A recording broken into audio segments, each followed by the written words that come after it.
Hey, so sorry about that, folks. Let me continue.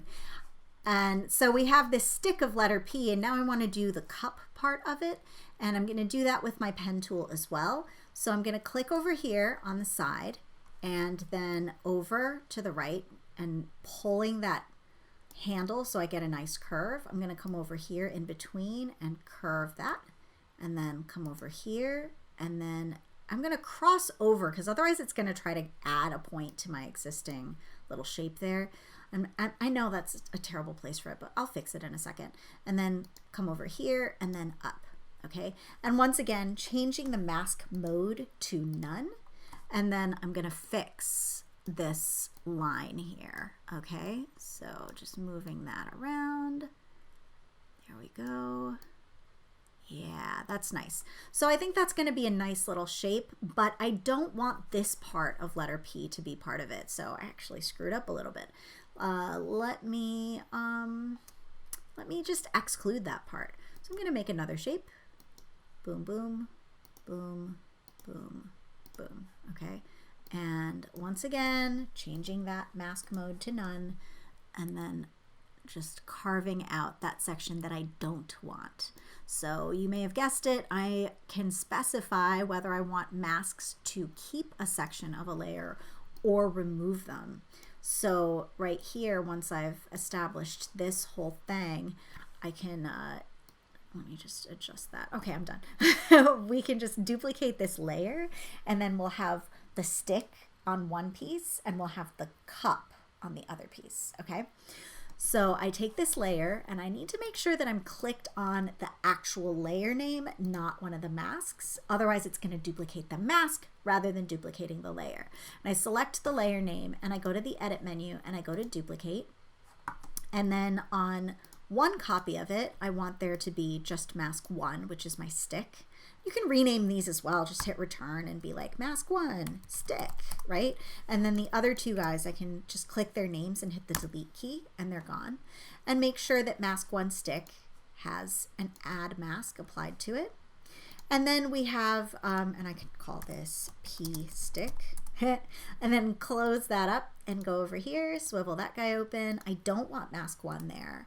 I do want mask 2, and I want mask 2 to be an add mask. And if I solo this guy in my background, you'll see what I mean.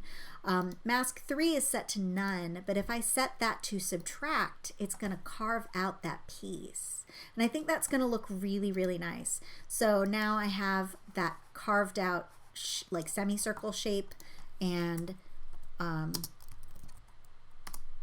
carved out semicircle shape, and then I have the P stick.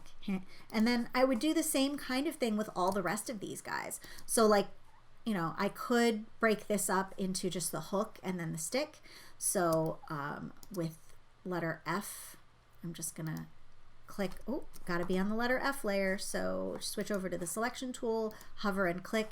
And this is actually the FI layer. And I want it to be this stick, this cross piece, and this up and down mini stick. So hook, cross, stick. So there's going to be 3 pieces. So I take my pen tool and I'm going to click and make that into one piece. And it's helpful that this is its own little layer. And you can hit M for mask on your keyboard and switch that to none, and then zoom in. Use the selection tool, move those little guys over and down. Ta-da! Okay, so now that piece is done. And finally, I get to use my best friend rectangle tool, and I can just pull that over to one side. Yeah, and I still have access to those points, which is nice. So I can switch over to the selection tool and then click off of everything. And here's my fun trick. You ready? If you click between 2 points, it actually selects both of them. And then I can take this and move it down a chunk. Oh yeah, that's good. And I don't want to do it so much that it removes anything important. And that guy can also be set to none now. And then I want to also separate out this mini stick. So take the pen, click here, and go like that, okay?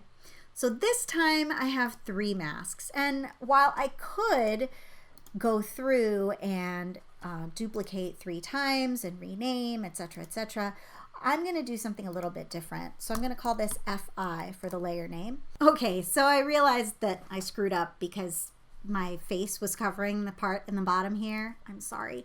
So in the Phi layer, I actually renamed all of my masks: F hook, F side stem, and I stick. And I'm going to do something really cool using scripts. So scripts are basically widgets for After Effects that make After Effects work better. They automate mundane tasks. They make certain things just work faster, easier, better, and they add functionality to the software. So I have my layer with its name, Phi, and I have my 3 masks on it, and they're all currently set to none. And I'm going to use the masks to layers script. And there's a link down in the description so that you can download that same script, and I also have a link to where you should put your script, whether you're on a Mac or a PC. What you want to do is go to Window after you restart, so you install your script, right? And then you restart After Effects, and then you're going to scroll down in your Window menu and you will find Masks to Layers. And make sure that you open it up, friends, so that you see the blending mode and the anchor point and the proceed button. Now you want to make sure that your blending mode is set to normal and do not change the anchor point. Sometimes bad things happen when you do. And then you're going to hit proceed, okay? And what that does is it actually duplicates your layer 3 times. So you have your original and then you have 3 duplicates, and each of your duplicates has 1 mask on it. So if I soloed this and I turned on the mask by changing the none mask mode to add, look at that, I got my F hook. Then I'm going to do the same thing with the side stem and the F stick. Just hit M for mask. I'm going to change both of their mask modes to add. And you can select them both just by clicking and then command or control clicking on the other one, and then change this to add. Look at that, so much better. And so now when I solo them, there's my F side stem, there's my I stick, and there is my F hook. Okay, so yeah, what I'm going to do is I'm going to go through and separate the rest of this so that it's ready to animate. And the next time we meet on YouTube Live, I'm going to show you how to animate one of these logos that we covered today, and then the next time I'll show you how to do the other one, and so on. So I hope this was fun. I hope it was useful. If you have questions, drop them in the comments, and I can't wait to see you again. Thank you so much. Take care, and if you haven't subscribed yet, think about it. All right, bye.